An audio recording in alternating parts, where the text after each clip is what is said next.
Hello and good afternoon, everyone. I'm delighted to welcome you all to our webinar on impact entrepreneurship. I hope that you are all doing well and staying safe and healthy wherever you are and from wherever you are joining us. Whether you are an entrepreneur, an inspiring entrepreneur, or simply someone who is passionate about creating positive change in Iraq and in the world, I'm thrilled that you have chosen to join us today. My name is Savo Bakhtiar, and I am the program manager at Takween Accelerator. At Takween, we are very passionate about supporting entrepreneurs and startups who are creating businesses that have a positive impact on society, on the economy, and on the environment in general.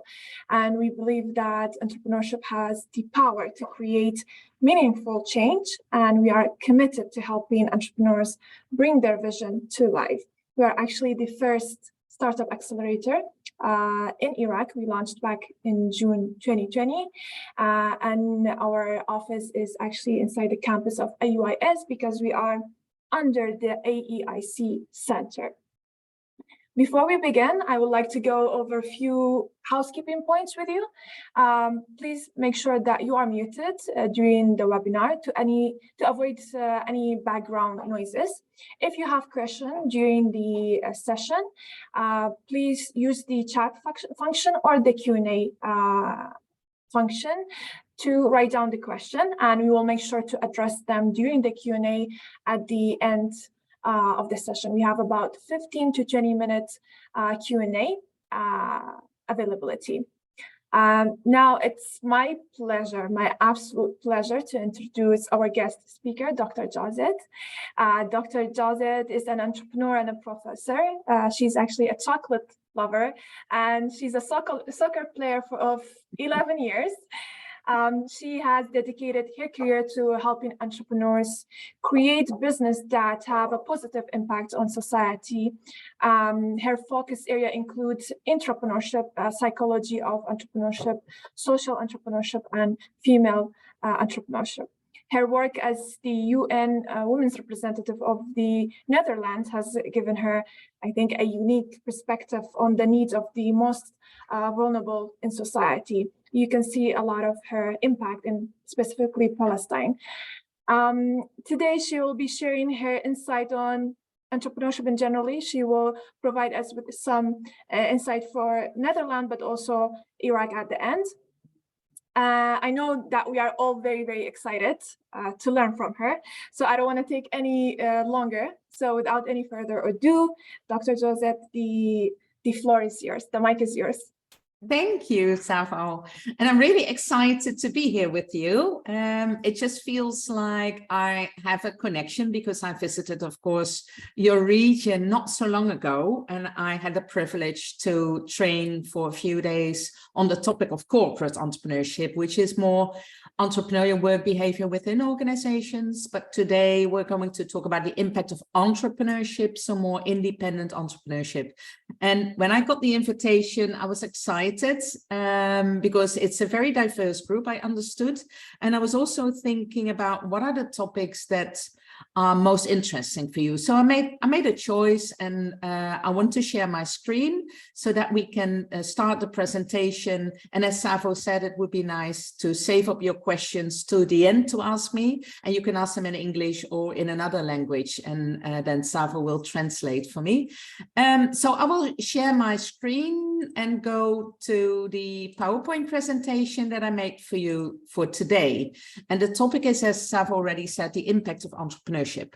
So we're going to look into a few topics, and I do that from the perspective of being self-employed, so being an entrepreneur and working for my own risk and account, but also being an endowed professor at Tilburg University, which is a bit of a strange combination, but very valuable because I can look from the practical side to entrepreneurship and what they need, and also address that to the scientific world, and also what has been researched in science, I can translate that to entrepreneurs in Holland or in other countries.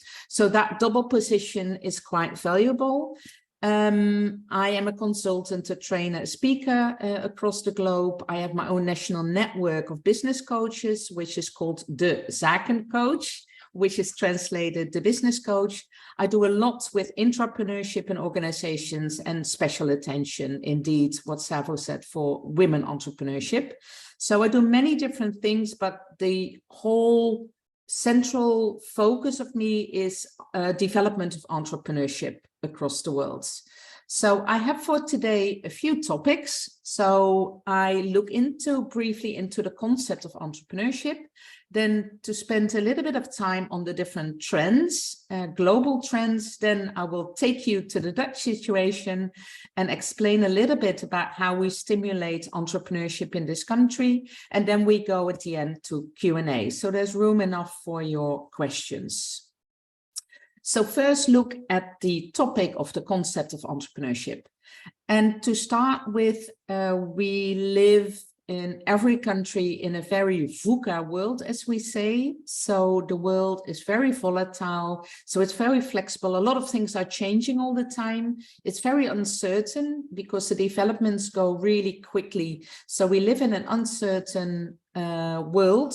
And also that world is quite complex. So there are many different topics playing different roles across the world. And that also has a certain effect on entrepreneurship because it is complex, but also there's ambiguity. So we have sometimes hard times to make choices because things are not always as they seem to be. So all these different elements make that we live in a hugely dynamic environment. And also as an entrepreneur, things can change in a minute. So in a sudden, there can be new trends coming up, new competitors coming up from different angles that you didn't expect. We can talk about globalization, but also deglobalization. So going back from a globalized world in some industries, going back to produce more locally and use more local products, for example. So there are many different effects that has a large influence on entrepreneurs. So that very changing world has got its influence on both entrepreneurship and on corporate entrepreneurship. And I think that some of you know already the different concepts, but just to make sure. So when we talk about entrepreneurship, we talk about individuals who run a company for own risk and account. So they're independent entrepreneurs. And we come to a few of the different versions later. We have on the other side what we call corporate entrepreneurship, which is entrepreneurship within boundaries of organizations. And that can be twofold. So we talk about corporate entrepreneurship also when we talk about, for example, establishing new business units or new ventures inside the company or outside the company. Or we talk about corporate entrepreneurship when we mean the employees that we have in the organization to have more entrepreneurial behavior within your organization. And that is what is called intrapreneurship. So these are different concepts, and there are some differences which are important to know them. So that's why I made a separate sheet about the major differences between these two concepts. And for example, corporate entrepreneurship is within organizations. So it can be also educational organizations where you want more entrepreneurial work behavior, or governmental institutes or big corporates. It can be within all kinds of organizations. And the major differences, and I can make new lists about it as well, but these are the main things in my opinion. So it's about, for example, the risk. So if you are an independent entrepreneur, the risk is for you, because you run that company yourself.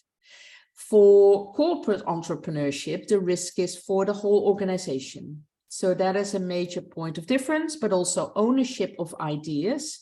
So me as an independent entrepreneur, if I develop a new product or service, the ownership is for me, and otherwise for intrapreneurship, it's for the organization. and also ownership of the organization. So for the entrepreneur, it's his or her own business, and otherwise it's for shareholders if we talk about larger organizations. I think what is important in the psychological way of having an enterprise is, for example, the view on making mistakes.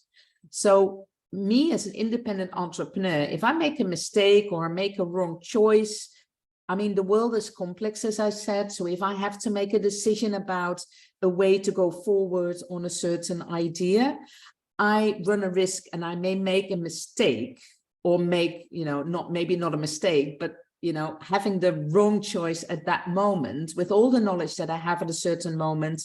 But I can feel the consequences because it's my business and I identify with my business. So a little mistake can have a large consequence for me because I'm dependent also on the income coming out of my company and the choices that I make and the decisions that I make. For an intrapreneur, so somebody working in an organization, there is in general some room for making mistakes because you can be responsible, but most cases you don't get a lower salary because you made a mistake. So it doesn't have extreme consequences in general. Of course, there's always exceptions to the rules, but that feeling of being, to rely on that company, that you have to be there for your company, and that, it's up to you to make the right decisions. It's quite heavily burdening entrepreneurs. Not for every entrepreneur, but for a lot. There's quite a high burden because you feel that making mistakes is directly coming on your shoulders. Then you can have also dependency on third parties. So in general, entrepreneurs are more independent about the choices they make, with whom they're going to cooperate, choosing their customers, and also choosing their suppliers where they want to cooperate with. And then the ownership, of course, of financial capital. So that's dependent. So if I have an idea and I work for a company, I often get budget from the company to explore my idea. When I'm independent and self-employed, then I need to take care of the financial capital or other resources that help me in developing for example, new products or services. So here you find a few of the differences, but there are more. And when I talk about the entrepreneur or the intrapreneur, I generalize because we have a lot of diversity in intrapreneurship and entrepreneurship. But the value in general about why entrepreneurship is so important, and the value of having people who are working inside entrepreneurship and take the risk is because they create economic value. So entrepreneurs take care of jobs, of new jobs. And we can also talk about the self-employed or solo self-employed, the people that work for themselves, by themselves alone. But in general, especially ambitious entrepreneurs, they take care of job creation, and entrepreneurs are important, we know from research, for economic recovery. So in times when the economy is going down, we need the innovation and we need also the perseverance of entrepreneurs to take care, come up with new ideas, and try to change the economic situation into a better situation. So they take care of recovery, but they also take care of economic growth and innovation, because they come up in general with the new ideas, new processes, new products, new services, all kinds of innovation. Besides that, we know that the value of entrepreneurs is also socially. So we see that they create new networks. They create different types of products that maybe are not so interesting for governments to explore. And sometimes you see these gaps in the market. For example, in our situation, we see a lot of people who cannot join the labor market because they have a large distance to the labor market, because their education is not suited, doesn't fit properly to the labor market, or because they are disabled, for example. And then you have a lot of new business ideas that are centered around that societal challenge and to develop businesses around it. And entrepreneurs are looking for these type of new ideas and new value they create. And that can be social value. And we come back to that later. And then ecological values. So entrepreneurs can have solutions for the huge challenges that we have environmentally. So they come up with all kinds of, well, you can imagine solar panels, but also clean water, new systems, etc., etc. So they come up with new solutions. And we may not forget that entrepreneurship for entrepreneurs also gives them personal value in a better work-life balance than working in a paid job where you have to work certain time frames or sometimes in the weekends or at night shifts. And some people choose to become an entrepreneur because of the work-life balance, so they can, they're more entitled to make their own choices and make a better work-life balance. But most of the people, at least here in the country, they choose for entrepreneurship for the autonomy, the freedom to make decisions. And we see that entrepreneurs in general have a higher well-being than people in an employed job. We see that in researches in different countries. So entrepreneurs are important for countries and for also regions. So you can look at different levels of entrepreneurship. So we just looked at the value they create, but now some differences in entrepreneurship in how you look at it. So one way is to look at the different regions in the world. So we can look at entrepreneurship from a macro level all over the world. On the next sheet, I will show you a graph. You can also look at global regions because we have differences in regions and also how entrepreneurship develops in different regions. For example, Western Europe, where I'm based. You can look at country level, in this case, the Netherlands, but also regions in Holland around. In the south, we have Brainport, which is a very important region around the city of Eindhoven. We can even look at a smaller level, even down more micro in neighborhoods or on communities and individuals. So there are different ways of looking at entrepreneurship. And also, if you want to develop entrepreneurship policy, it's very important to know at which level you are looking at. And from that perspective, looking, for example, at the different ecosystems or the different stakeholders that you need to further develop entrepreneurship at different levels. This is one way of looking at it. I think that the Global Entrepreneurship Monitor, that's the image that you see, they have global reports. So if you're interested in more regional or world levels of data of entrepreneurship, they have a very important source of data with regard to entrepreneurship across the globe, across different countries and across different regions. So it's an important institute. We can also, it's a different way of looking. We can also look at different stages of entrepreneurship because it is very important to know where entrepreneurs are. We have potential entrepreneurs. So these are people that are thinking about becoming an entrepreneur. And if they go to, in the graph, towards the nascent entrepreneur in the light blue block of total early stage, then they are involved in setting up a business. If they are involved in setting up a business and they set up a business, so there's somewhere a birth of the firm. And then if they are, more than 3.5 years old with a company, they have an owner manager of an established business. In different countries, they have different stages, but I like this model because the data are centered around this model.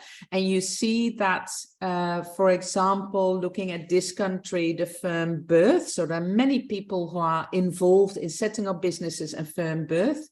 But a lot of the new registrations of entrepreneurs in Holland, about 50% is not in business anymore after 3 years. And that has got different reasons. So that people are exiting the business at the far top of this graph, it's not only because they can't make it with a business. It can also be that the labor market is changing and people are exiting the business because they see a great opportunity on the job markets. And they think like, well, that's a good opportunity. I now switch to paid job.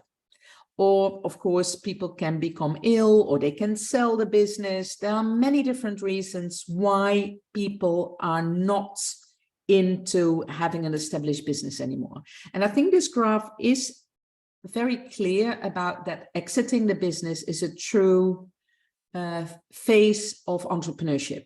We often forget because we tend to focus a lot on potential entrepreneurs, on startups and scale-ups, because, you know, we want more scale-ups and ambitious entrepreneurs because they have the businesses that create even more value and jobs and innovation.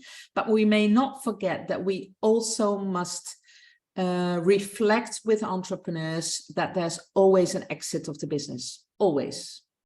So these developments are important, and you see at the bottom, you see the profile of early stage entrepreneurship in individual attributes. So the different attributes of entrepreneurs as the person, so the gender, age, motivation, but also the sector they're in and the impact that they make. So I think this graph is showing, well, at least it's one model of showing the different stages of entrepreneurship.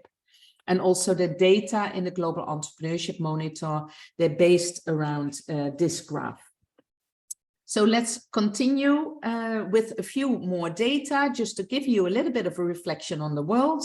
So here you see in the blue lines, the total early stage that I just showed. So the people that are up to 3.5 years wanting a business or starting up a business. These are the blue lines, and you see the orange lines, the established business ownership, so the ones in business for more than 3.5 years. And I wanted to show this graph because you see a lot of differences across the globe. You have level A, which is high income countries, B, middle income, C, low income countries. Not all countries are on this graph. So these are the countries that participate in the Global Entrepreneurship Monitor. I have a red line for the Netherlands. So you see, for the Netherlands, for example, we have a lot of people involved as a percentage of the adult working population in the total early stage, and the established business ownership is lower.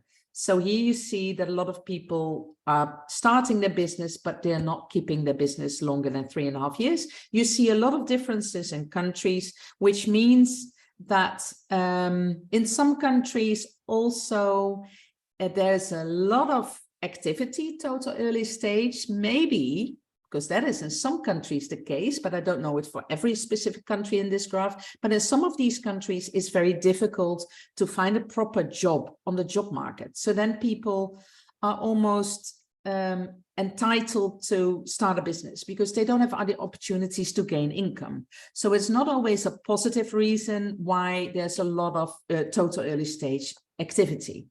But you see many differences between countries.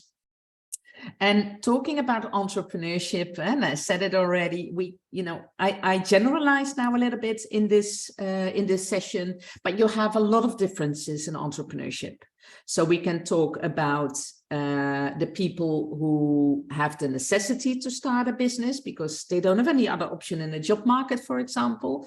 So we mentioned that as necessity entrepreneurship. We have opportunity, which is what we have in Western Europe, where you see an opportunity and you have a choice of going into the labor market or start your business. Then you're out of opportunity, say, okay, I see an opportunity, let's start that business. So here you see differences. It's quite black and white, but you see differences.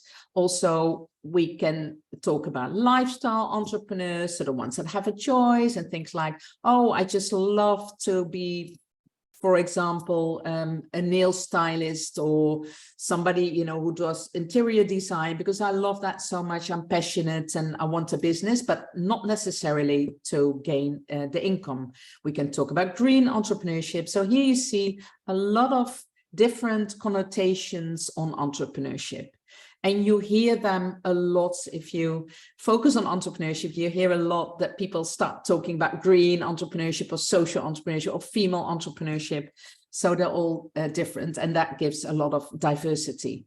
Here for just a brief one about male and female entrepreneurship. So you see that in general, there's more male participation in entrepreneurship than female participation.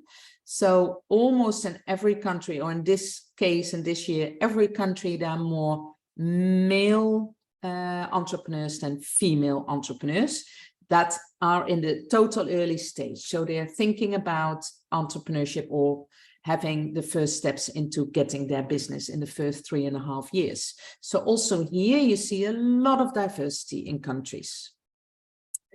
In general, just briefly, 1 in 3 businesses are owned by women, and you see a lot of also here the regional differences, where Europe is about 1/3 of the businesses is run by women, and well, you see 50% in Latin America and Caribbean, for example, which is a huge difference, but not all for the good reasons. In Holland, we have a lot of choice about what we want to do to gain our income. And in what I said, in a good labor market, a lot of people choose to be in a paid job and not having all the risk involved in entrepreneurship. And also we have a very good social benefit system. So people think like, oh, you know, I don't want to take the risk into entrepreneurship. So entrepreneurship is related to women's rights, and also in general, entrepreneurship is related to rights of human beings, because if you look at human rights, it's very related also to pay. Do you have equal pay in countries? Do you have a good workplace situation where a woman or somebody who is a refugee or disabled get a job in the same way as a man? It has to do with mobility of people. So can you travel? Is that allowed? Is that possible? Do you have a good infrastructure? So all the human rights issues are also related to entrepreneurship, whether you have the possibility of running your own enterprise. And I think that with regard to women entrepreneurship, we have a huge potential still. It's a large untapped potential in many different countries. And this is me for the United Nations 10 years ago, so I looked a little bit different. We know from different countries that women invest more of the income that they gain back into their families and good food and education and healthcare. So stimulating women entrepreneurship in countries also is good for whole societies. And we still have a lot of potential for women entrepreneurship. So according to the Cherry Blair Foundation, we have 5 trillion still missing in global domestic products. So there is potential, but in many countries also in general for entrepreneurship.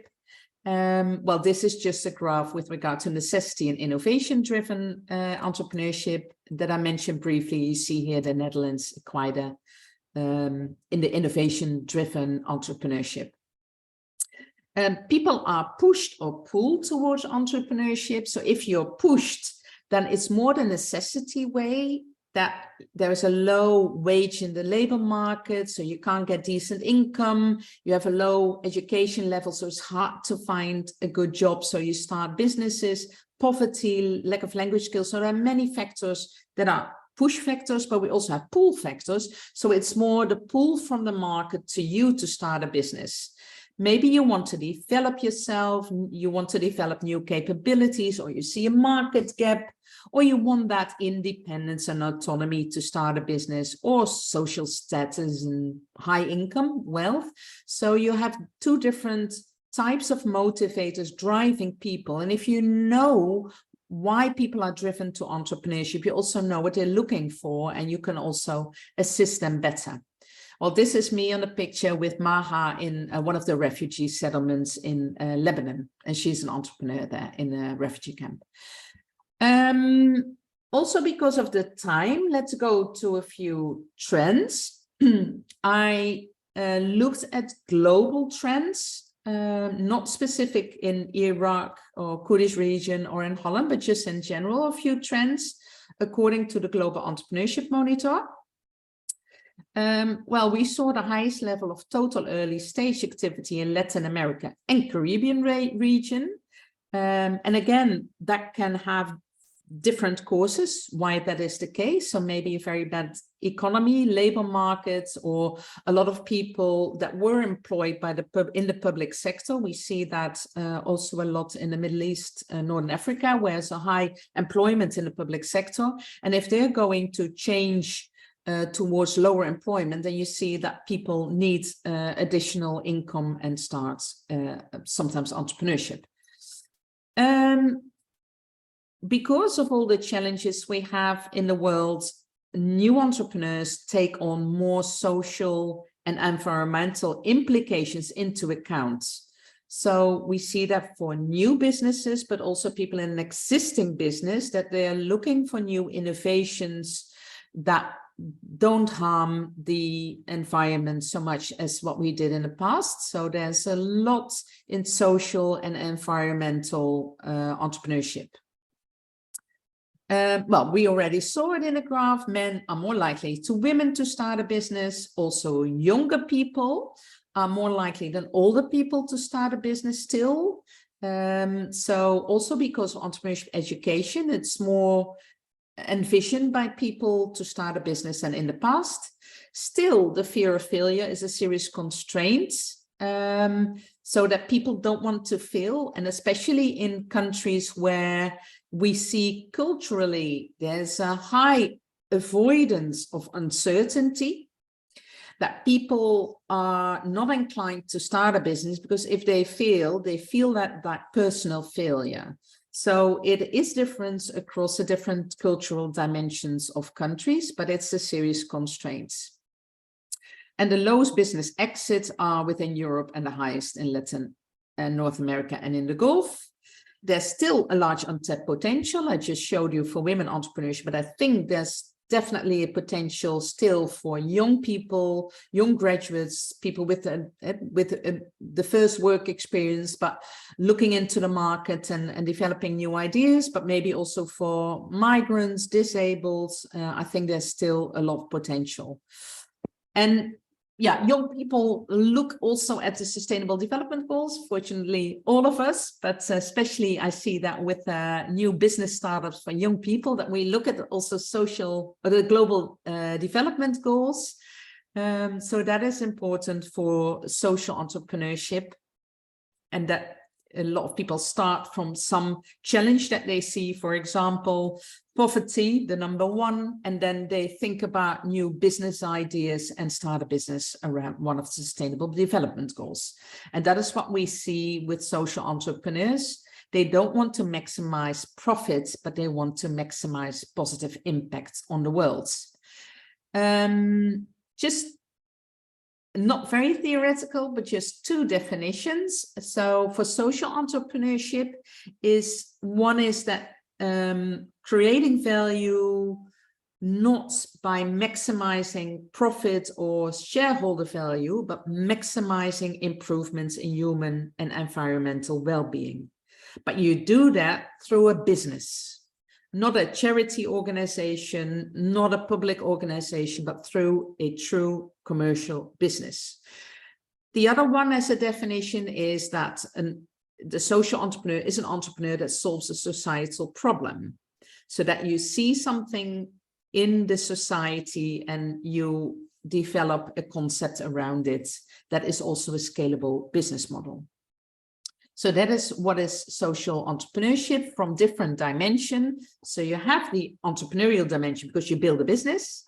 You have the social dimension because there's an aim to improve the world environmentally or societally. And there is something like a governance dimension, like an organizational autonomy and some governance involved, but it's depending on the country also with regulations. In Holland, we still don't have a legal form for social entrepreneurship.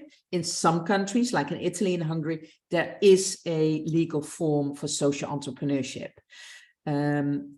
This is a model from the European Commission. To finish off the social enterprising topic, here you see social enterprising in the middle, because at the right-hand side, you see the traditional business that is focused on shareholder value and to maximize profits. If you go a little bit more from the blue towards the green, you already see the corporate social responsibility or some philanthropy done in the organization. Then you come into the whole green area of social enterprising. Sometimes you have the special how do you say, a rating like B Corps, for example. They're approved social enterprises, but you have all kinds of forms in the middle of social enterprising.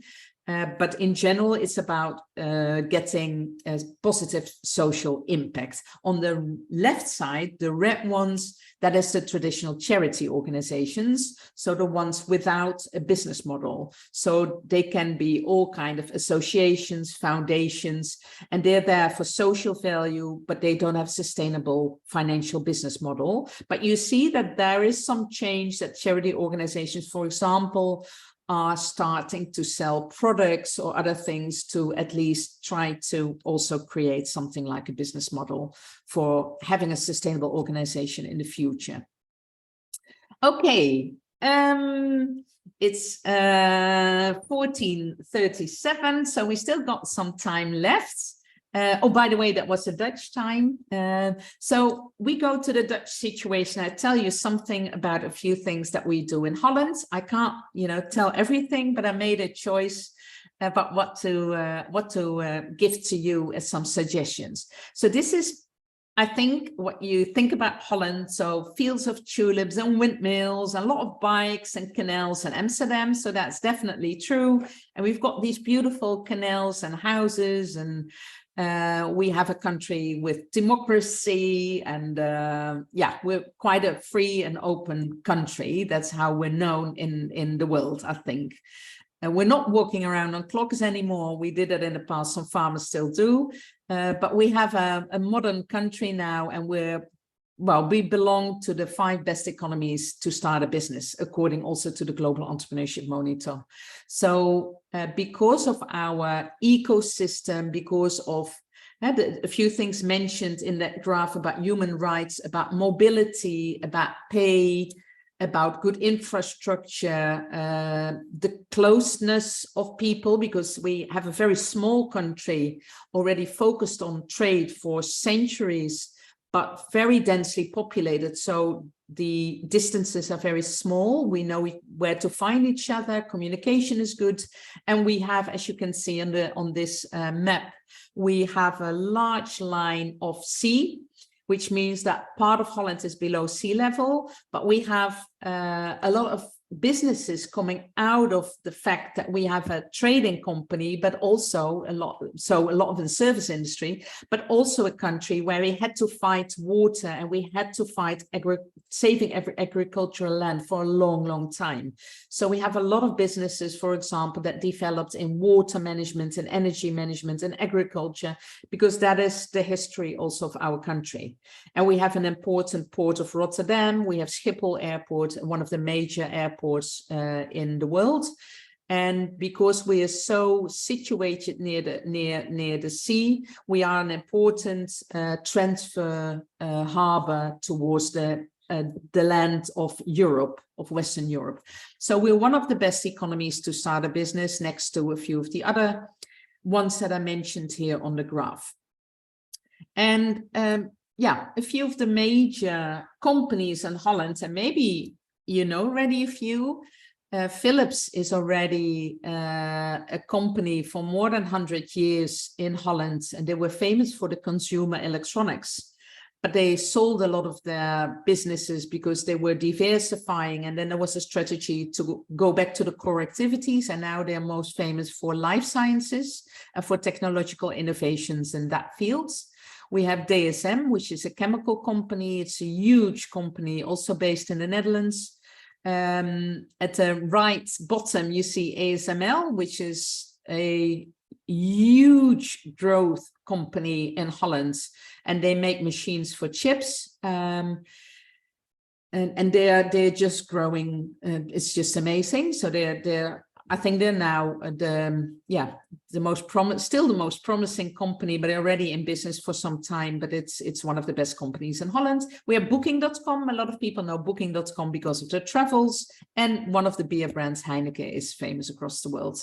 And why do we have entrepreneurship developed so much? I think it's related to this framework. This is a framework from the UN. It has to do with entrepreneurship policy in different regions or different countries.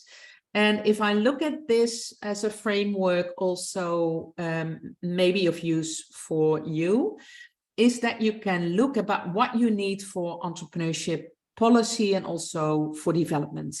So first of all, there needs to be a national entrepreneurship strategy. You need to know as a country or as a region where you want to go to.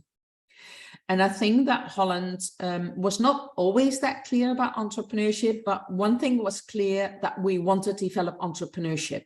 So there were always a lot of programs around business startups, about accelerators, about different regions to develop certain types of entrepreneurship, so entrepreneurship in water management or in life sciences.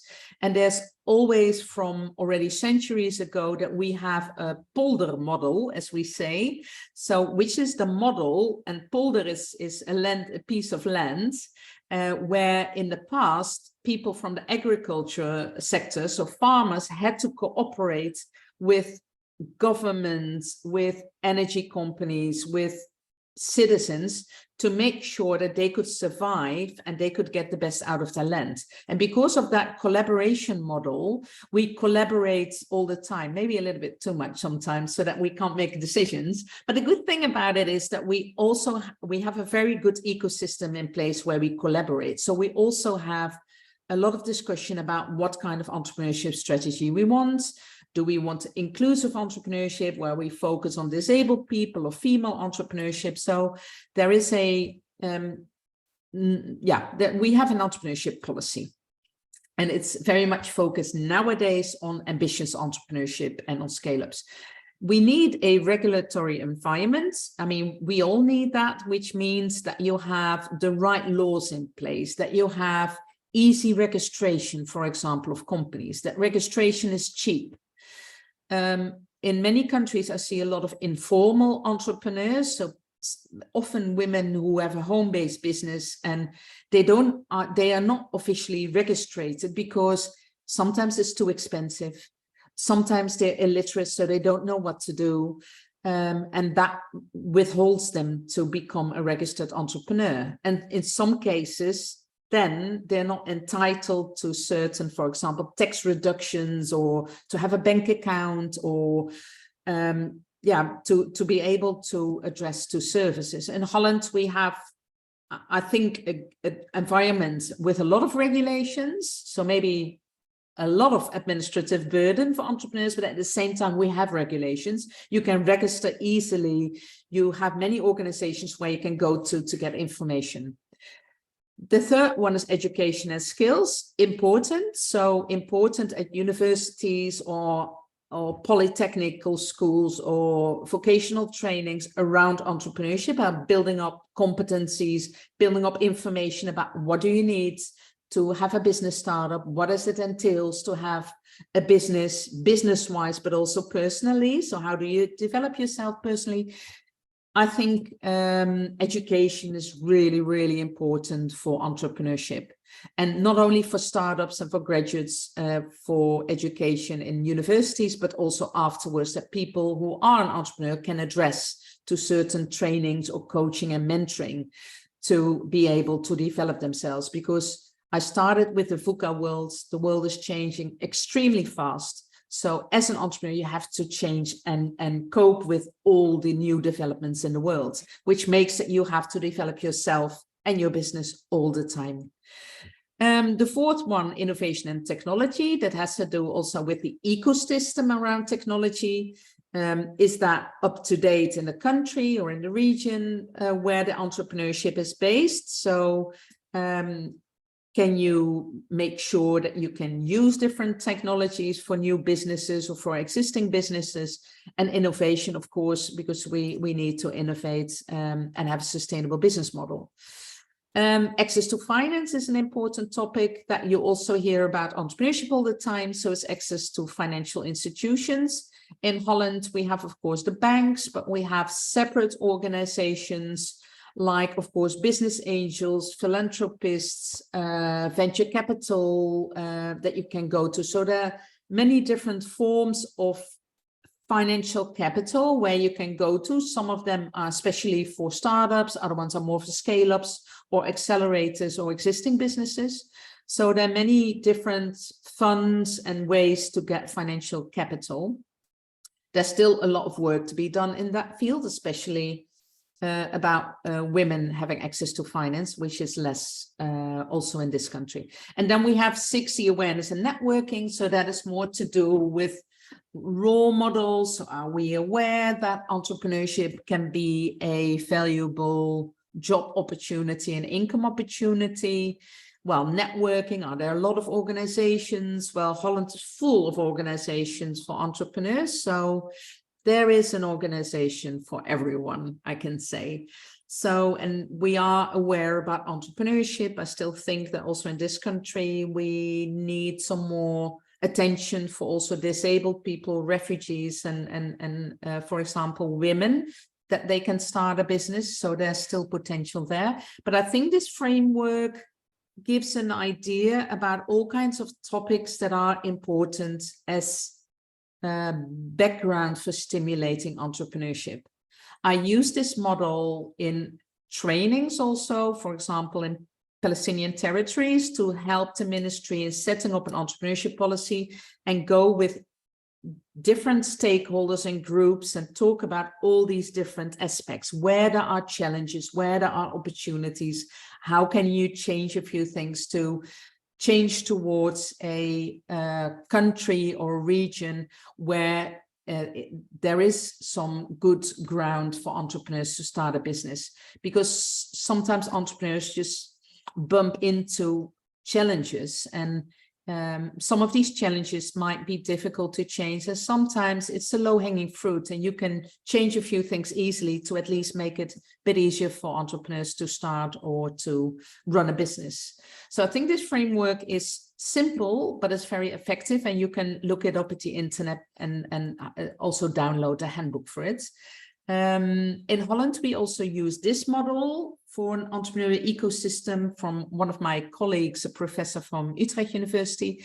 He's talking about different elements in the ecosystem, the culture, but also physical infrastructure, knowledge, finance. So it's a little bit of looking at entrepreneurship development in a different way. But you can also look from these kind of models. What are the elements that are important to stimulate entrepreneurship if you want to? I have a few suggestions for you. We're almost at the end, but then we have room for questions, of course. I think in general, so I have some macroeconomic suggestions. Make a good stakeholder analysis. I think there are already organizations in place like Takween, like universities, like people who already have a business, like governmental institutes. So there are already stakeholders, so important parties in that whole ecosystem. And I think it's good to make a kind of analysis and have some round tables or other ways of putting people together and look together at, okay, what are we doing now and how can we stimulate entrepreneurship? And build up a healthy entrepreneurial ecosystem where you assist entrepreneurs if you want to. And also formulate an entrepreneurship strategy. So from the analysis about, how many entrepreneurs do you have? How many do you want to have? I mean, that's the quantitative analysis, but also qualitative. What types of entrepreneurs would you want to see in the region? Is it in certain, for example, certain sectors or lines of industry where you're like, we have huge challenges in water and energy. Can we come up with new innovative solutions? And can we try to stimulate also people with business ideas to start up a business in that field, for example? So there are different ways of looking at it. So formulate that strategy. And also for me, from my experience, it's not only the business development, but don't forget the personal development of entrepreneurs, because there's no enterprise without an entrepreneur. And the entrepreneur is hugely important. So try to also assist entrepreneurs in their personal development, because then also the business will thrive if they develop themselves personally. I have a business coach network, and I know that works extremely well with business coaches. You can also have mentors to assist entrepreneurs. So this is quite high over, but I was thinking, like, you know, we can go into more details about things, but these are things that I would advise if you really want to do something. And then to formulate, of course, the entrepreneurship strategy. So what exactly do you want? Where are the challenges? What are the goals? That you can set priorities, and that you put the entrepreneurship strategy not standalone, but in the total context with regard to the other national policies, and also strengthen the environment and measure the results. I think also research is important. So to go into the market and make sure you monitor it and try to learn from it, because every country, every context is different. I talked a lot, Savo, and I see you now on the screen. Thank you so much. Thank you so much. I would like to open it up for Q&A from our audience. So please, if you have any question, you can write it down in the Q&A box. So they get the chance to kind of write their question. I actually had a question for you, Doctor. And I know you kind of touched upon it during the suggestion you had for Iraq and Kurdistan, but what do you think we can do to kind of encourage more female entrepreneurs to pursue impact-driven businesses in general? Yeah. Well, you can stimulate it by already addressing the people that you might know, graduates, to do challenges, to do hackathons or other challenges around topics, and then stimulate them. So to give them the information. We know that women in general have a lower perception of their own capabilities than men have. So we have to stimulate women more to really go into a business. I think the working of role models is important, that you have people who already have a business and use their experience, but also let them give guest lectures, or let them be the mentor of women who are thinking about starting a business. And also, because we have a low perception of our capabilities, it's important to give women the right business trainings as well. And if I look at entrepreneurship education in my country, there's a lot of business, or a lot of entrepreneurship education at business-related educations, but a lot of women go to psychology education or communications, and we miss entrepreneurship education there. So I think also having entrepreneurship education, or at least give them the opportunity to follow workshops or other things, also for women in other types of education. Yeah. Thank you so much. We have a question from Aya. She's saying, how can we publish our small business in a fast way? I think she means how they can start operation and start the business in a fast way. Yeah, I would just say, go for it. And it's always, the first steps are difficult. I mean, entrepreneurship is not an easy road. I mean, I'm an entrepreneur for 20 years, so I had some bumps, but I think what characterizes entrepreneurs is that we're going for it. If we're sure about something, we just go for it. I mean, you can wait till you have every detail, but then the world has changed. So then you will never start. So I think the best way is you have these type of lean type of beginning, so that you're going to the market, you test your products on market, you see if it works, you go back to the drawing table, maybe you change a few things, you go again to the market. So don't wait till you have every detail thinking about, because that will not happen, because the world is changing. So I would just say, I don't know if that's the answer to the question, but yeah, if you feel like it, go for it and give yourself some time. So not just go for it and, just out of the blue and maybe waste a good job and go out of a job. I mean, you still need to think about your plan, but if you believe in it, you're passionate about it, give it a go. Yeah, I think those are the keywords. If you are passionate about it, you should go for it. Yeah. And we hope to see your business maybe soon. So Yeah. thank you for your question. Yes, ladies saying, you are right, doctor. We as women lack the training and appropriate awareness. It's definitely true. Yeah.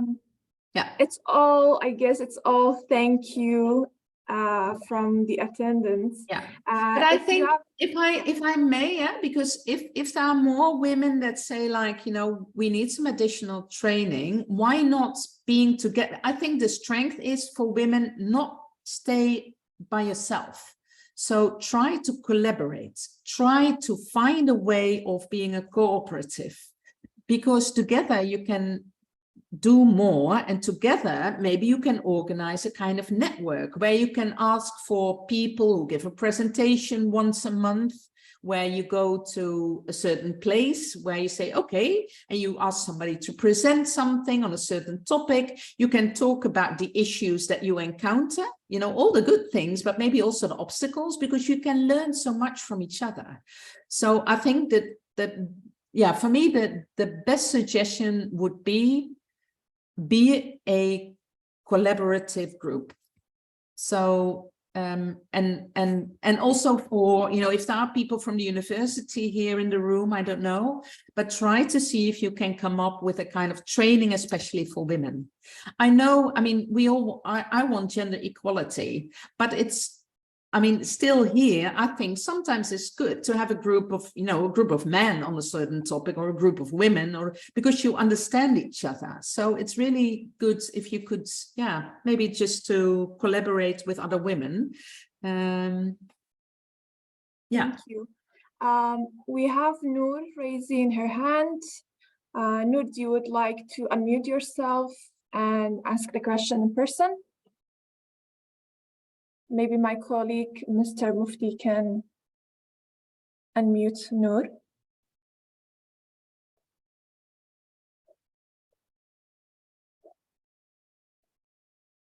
I think with this feature, Noor, I'm so sorry, we cannot unmute it, but if you have a question, please feel free to write it down.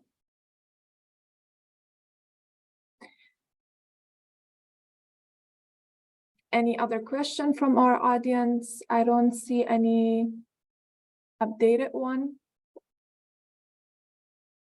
And maybe, yeah, I mean, just in the meantime, what I also did, but it's quite a large organization, is that, of course, I have my Women for Women program, where I went with a group of Dutch female entrepreneurs to Palestine, to Palestinian territories, to meet with about 90 women in a week. And it's not only because I wouldn't say that we know, because we're from Holland, we know more about certain topics, but in some areas, we have a little bit more experience. So what we did was to match, you know, the female entrepreneur from Holland with our colleague in Palestine, and then something magic happens, because then you put two women at the table from totally different backgrounds, and it's so interesting in the whole intercultural understanding. And also, you know, how do you do that, and to have a fresh other view on things that you're working at, that definitely made a lot of difference. We learned a lot from our colleagues in Palestine, and they hopefully learned something from us about how we do project management, or how we do human resource, what we do if we, you know, encounter obstacles as an entrepreneur, all these kind of things. So that was very helpful. Yeah, definitely. And there are a lot of, including Takween, a lot of other stakeholders in the Iraqi entrepreneurial ecosystem that arrange specifically programs for female founders. So yeah. if you are in the ecosystem and you are aware of the activities that it is happening, there are a few programs, but when there are more requests on it, and when you kind of tweak the interests and the awareness, these programs will increase at the end. Mr. Hendren is saying, can you please suggest some useful resources like books, journals, websites about entrepreneurship? That's quite a broad question, so I don't know what exactly. About process of Maybe business startup or social entrepreneurship, or what exactly, what type of entrepreneurship? I think it's generally entrepreneurship.